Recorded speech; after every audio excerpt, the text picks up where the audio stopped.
Good evening. Welcome to South Asia Newsline. I'm Jaishankar. Here are the top stories we are tracking for you on Thursday, the 13th of August.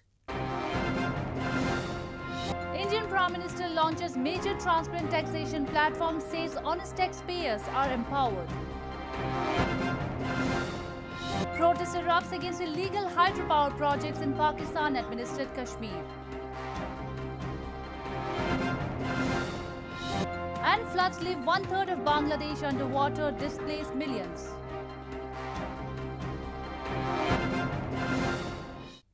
And now for all the details. Indian Prime Minister Narendra Modi on Thursday unveiled the Transparent Taxation, honouring the honest platform in order to reform and simplify the tax system. This is aimed at easing compliance and rewarding honest taxpayers as the government looks to rebuild the pandemic-hit economy. Indian Prime Minister Narendra Modi on Thursday launched a platform, Transparent Taxation, honouring the honest, which he said will strengthen efforts of reforming the tax system and ease tax compliance. Dedicating the new platform to honest taxpayers, PM Modi said, "Our effort is that our tax system should be seamless, painless and faceless." The new platform launched has major reforms like faceless assessment, faceless appeal and taxpayers charter, which will impart greater efficiency, transparency and accountability, eliminate physical interface between taxpayers and tax officers. इस platform में faceless assessment, faceless appeal और tax payer charter जैसे बड़े reforms हैं। Faceless assessment और tax payer charter आज से ही लागू हो गए हैं, जबकि फेसलेस अपील की सुविधा 25 सितंबर यानी दीनदयाल उपाध्याय जी के जन्मदिन से पूरे देश भर में नागरिकों के लिए उपलब्ध हो जाएगी। The virtual event was attended by Finance Minister Nirmala Sitharaman and various chambers of commerce, trade associations, chartered accountants associations and eminent taxpayers.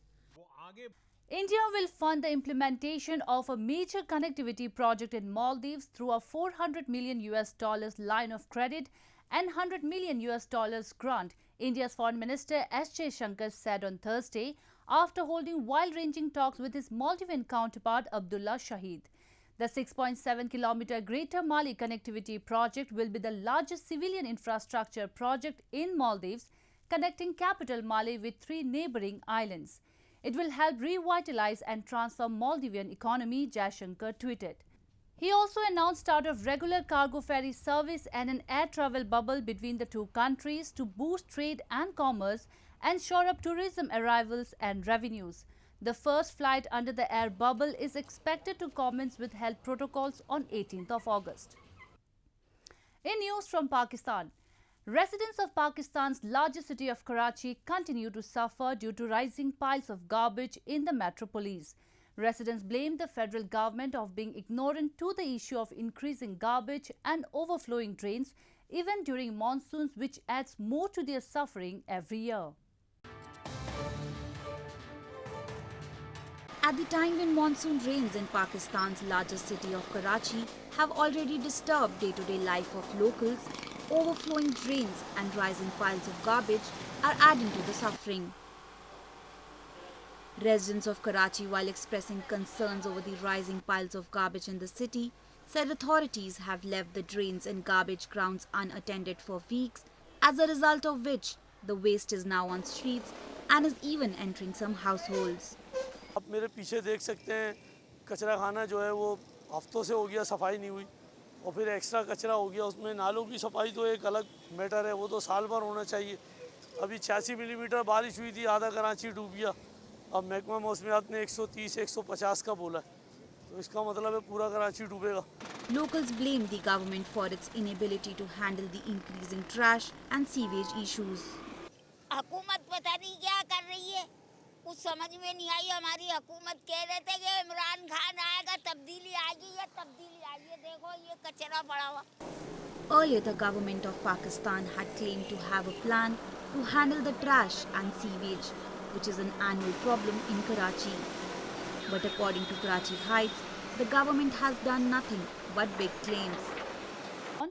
A massive protest was held against China and Pakistan in Pakistan-administered Kashmir on Wednesday night over the illegal construction of hydropower projects on the Jhelum and Jhelum rivers.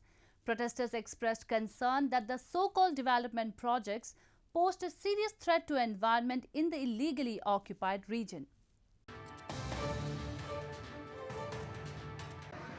A massive protest rally against China and Pakistan was held in Pakistan-administered Kashmir on Wednesday night over the illegal construction of hydropower projects on the Jhelum and Jhelum rivers. The protesters condemned proposed construction of Kohala hydropower project on the Jhelum river and highlighted a hydropower project on the Jhelum river has already severely affected life and posed a serious environmental concern in Pakistan-administered Kashmir. They accuse that Pakistan and China are violating the UN Security Council resolutions by occupying rivers in the illegally occupied region. कहते हैं कि पाकिस्तान एक failed state है और पाकिस्तान जो है वो किसी तरीके से भी पाकिस्तान से जो है निजात हासिल करना जो है वो अब जायज़ होता जा रहा है। तो हम ये इस पावर प्रोजेक्ट की शदीद मुखालफत करते हैं और इसको नहीं होना चाहिए, दरियाओं का रुख नहीं मोड़ना चाहिए और मुजफ्फराबाद शहर तबाह हो जाएगा। Activists have long raised concerns over rampant destruction of natural resources and ecology in the illegally occupied region through the so-called development projects by Pakistan. They blame that any voice of dissent that seeks to resist the exploitative agenda of Pakistan is muzzled with force. U.S. Secretary of State Mike Pompeo has said that he warned his Russian counterpart Sergei Lavrov that there would be an enormous price to pay if Moscow is offering bounties to kill U.S. soldiers or other Western troops in Afghanistan. This comes as the New York Times earlier reported that Russian military intelligence units secretly offered bounties to Taliban-linked militants for killing coalition forces in Afghanistan. U.S. Secretary of State Mike Pompeo on Wednesday said he warned his Russian counterpart Sergei Lavrov that there would be an enormous price to pay if Moscow is offering bounties to kill U.S. soldiers or other Western troops in Afghanistan. The New York Times in June reported that a Russian military intelligence unit secretly offered bounties to Taliban-linked militants for killing coalition forces in Afghanistan, including American troops, citing U.S. intelligence officials. What we've said is this. If the Russians are offering money to kill Americans, or for that matter, other Westerners as well, there will be an enormous price to pay. That's what I shared with Foreign Minister Lavrov. I know our military has talked to their senior leaders as well. We won't brook that. We won't tolerate that. Last month, U.S. and European sources familiar with intelligence reporting said that the United States had acquired fresh reporting backing up the allegations that Russia had encouraged Taliban-affiliated militants to kill U.S. and allied soldiers in Afghanistan. The intelligence reporting comes as the United States has been engaged in negotiating with the Taliban as well as the Afghan government to get a stalled peace agreement struck in February for the withdrawal of U.S. troops moving. In news from Bangladesh, flood fury continues in Bangladesh as about one-third of the country has been inundated by river waters. Millions of people were reported to be displaced on Wednesday and 161 people had died in floods which started more than a month ago. About one-third of Bangladesh has been inundated by floods, with local media reporting on Wednesday that millions of people were displaced and 161 people had died in floods which started more than a month ago. In the village of Loha Jung, about 34 miles from Bangladeshi capital Dhaka, local residents displaced by floods received relief materials, with some rowing small boats across flood waters to access the collection points. Sandbags were placed along the river bank at Shimulia ferry terminal after Padma River overflowed and caused erosion.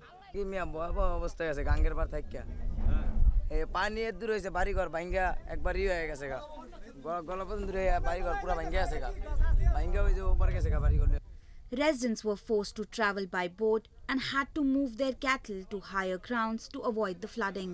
এলাকায় শত শত হাজার হাজার মানুষ বন্যায় প্লাবিত হয়েছে লৌহজঙে। আমরা আজকে ট্রলার যোগে বিভিন্ন জায়গায় বিভিন্ন বাড়িতে আমরা এই খাবার দিতেছি এবং ত্রাণ বিতরণ করতেছি বন্যা দুর্গতদের পাশে। The floods have also complicated the efforts to fight the novel coronavirus. Bangladesh reported 266,498 COVID-19 infections with 3,513 deaths as of Thursday. The Indian uncle of US vice presidential candidate Kamala Harriss has said that her nomination as Joe Biden's running mate was a historic day for the Indian community.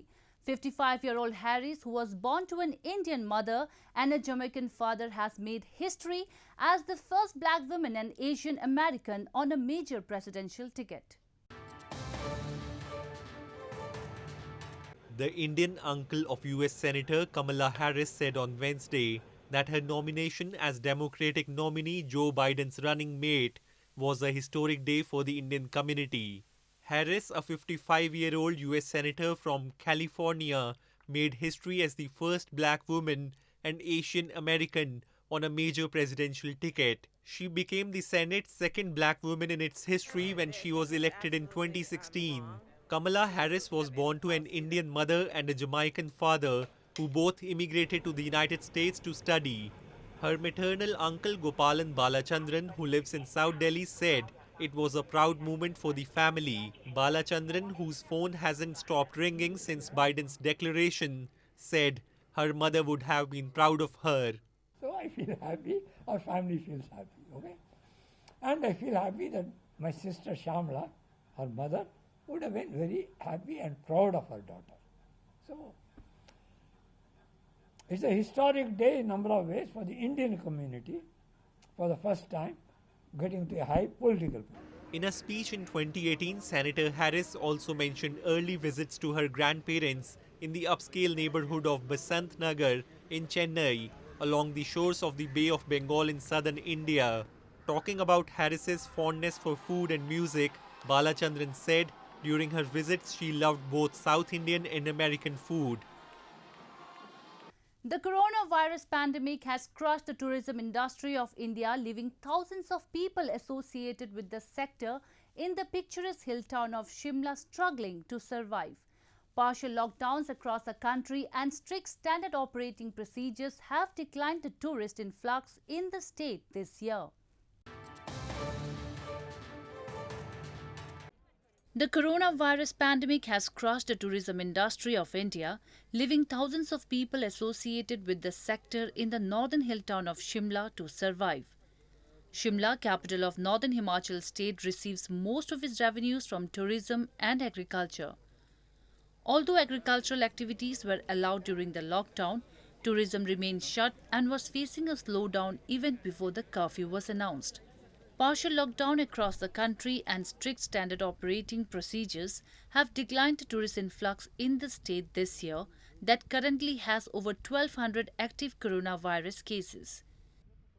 कुछ गिने चुने hotel और guest houses वगैरह खुले हैं, but वो तो ना के बराबर ही है। नुकसान तो बहुत ज़्यादा है, ये तो करोड़ों में है, और इसका भी भरपूर भी कैसे करेंगे वो समझ के बाहर है। India on Thursday registered highest single-day spike of 66,999 cases in the last 24 hours. The country's coronavirus tally touched 2,396,638, including active cases, discharged and deaths. Meanwhile, drug firm Zydus Cadila on August 13 said it has launched Remdesivir under the brand name Remdec, used to treat patients suffering from severe symptoms of COVID-19 in the Indian market. Well, that's all we have for you from South Asia this evening. Now our viewers can watch the show on SouthAsiaNewsline.com. You can also visit us on Facebook.com/AsAsiaNewsline and follow us on Twitter @AsAsiaNewsline.